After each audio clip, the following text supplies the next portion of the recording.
Bonjour à tous. En ces temps de confinement sans précédent, la possibilité de travailler avec les autres grâce à la visioconférence, le partage d'écran et les messageries instantanées permettent de continuer malgré tout à travailler sur des projets ou tout simplement garder un lien social avec votre entourage. Si vous n'avez pas de compte Microsoft de type Office 365, je vais vous montrer comment bénéficier de l'outil de travail collaboratif Teams que Microsoft a mis à disposition gratuitement pendant une période de 6 mois. Pour cela, on va se rendre sur le site office.com et on va cliquer sur Acheter Office 365 pour nous permettre d'utiliser la version d'essai. Donc pour les TPE-PME, on clique sur Essai et on va pouvoir commencer la création du compte en mode essai. Donc on saisit votre adresse email que vous avez déjà, donc là, l'exemple d'adresse email, et on poursuit donc la création du compte avec les différentes étapes. Une fois que le compte est créé, on va accéder donc à l'écran d'accueil et on va tout de suite se rendre dans le centre d'administration.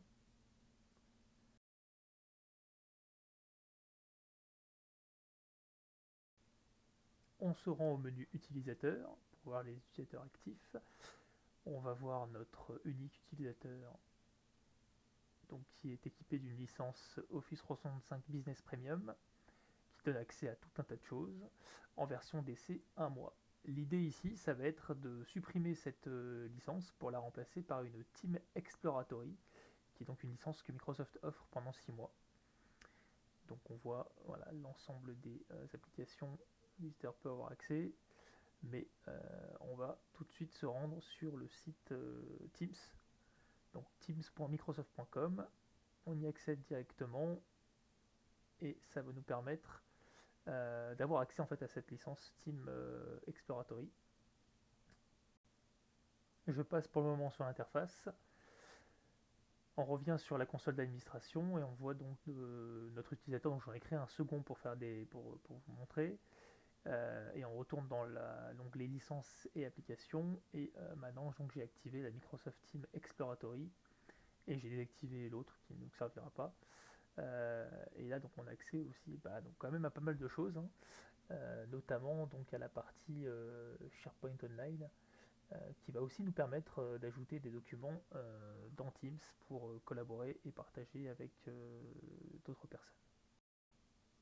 On va d'ailleurs aller vérifier dans l'onglet facturation produits et services sur la gauche et on voit bien ma version d'évaluation Microsoft Team Exploratory. Alors valable jusqu'en 2853, je pense pas que ça tiendra jusque là, mais en tout cas pour les 6 prochains mois, ça marchera sans problème. Maintenant je me log avec mon deuxième utilisateur pour vous montrer les différentes possibilités.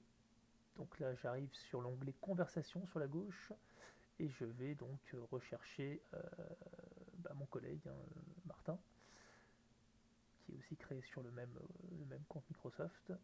Je l'ajoute et je peux tout de suite commencer à converser avec lui.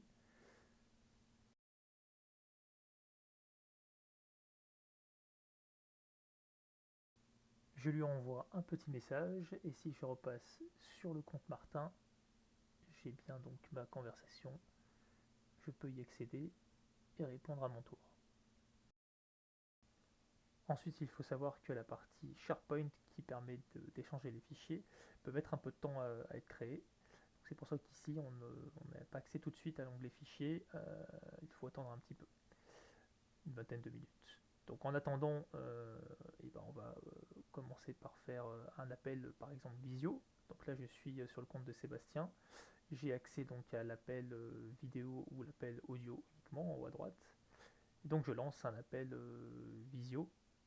Et maintenant, côté Martin, on voit bien que j'ai l'appel entrant auquel je vais répondre pour nous mettre en relation. Je suis retourné sur l'écran de Martin qui a initié l'appel pour vous montrer comment modifier les paramètres forcément de webcam qui peuvent être à régler la première fois. Donc voilà, là on sélectionne la bonne webcam qui va bien. Et je peux également partager mon écran, donc avec le petit icône au milieu. Fonctionnalité très pratique quand on a besoin d'expliquer quelque chose à distance. Je reviens sur le Teams de Sébastien pour vous montrer sur la gauche dans la partie appel qu'on peut donc voir l'historique des appels avec le temps passé. Maintenant on va passer au menu équipe et je vais vous montrer comment créer une équipe accessible donc à toute l'organisation, à tous vos collègues qui vont vous permettre d'échanger dans un fil dédié.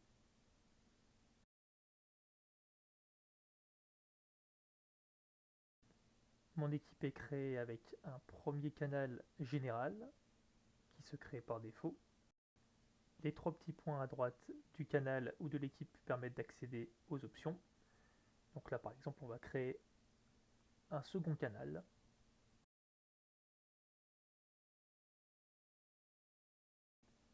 Un canal dédié à la crise sanitaire actuelle par exemple. Donc avec une confidentialité standard. On pourrait aussi avoir une confidentialité privée réservée à quelques membres de l'équipe uniquement. Et là on va laisser comme ça. Et on coche l'affichage automatique pour qu'il soit tout de suite visible par tout le monde.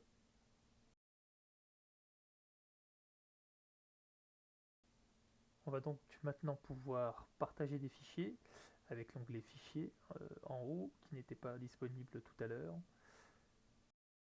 Avec le bouton tout à droite ouvrir dans SharePoint, on peut ouvrir dans une nouvelle fenêtre l'espace de partage de fichiers. Et là on va directement partager le fichier dans la conversation, donc avec le petit trombone en bas. Charger depuis son ordinateur, on sélectionne un fichier Word par exemple, on le charge sur l'espace Teams, donc il va aller sur le SharePoint associé. On met un petit commentaire en envoyant le fichier. Et là, ce qui est très intéressant également avec cette licence Teams Exploratory, c'est qu'on va aussi pouvoir visualiser les fichiers dans Word Online ou Excel Online, enfin peu importe, on a accès donc aux outils Office en ligne. Donc en restant dans Teams, on accède également aux fichiers qu'on partage, et ça c'est quand même bien pratique.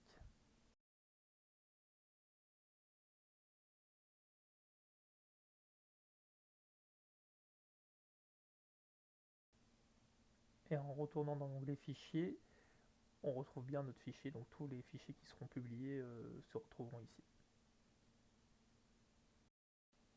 Les autres membres de l'équipe peuvent ensuite réagir aux différentes publications et ainsi alimenter le fil de discussion du canal. Cette vidéo est maintenant terminée. J'espère qu'elle vous aura donné les éléments vous permettant de vous lancer dans le travail collaboratif et vous aidera à mieux échanger sur vos projets dans les prochaines semaines. Si vous avez des questions, n'hésitez pas à nous contacter. Les informations sont dans la description de la vidéo. Bon courage et à bientôt.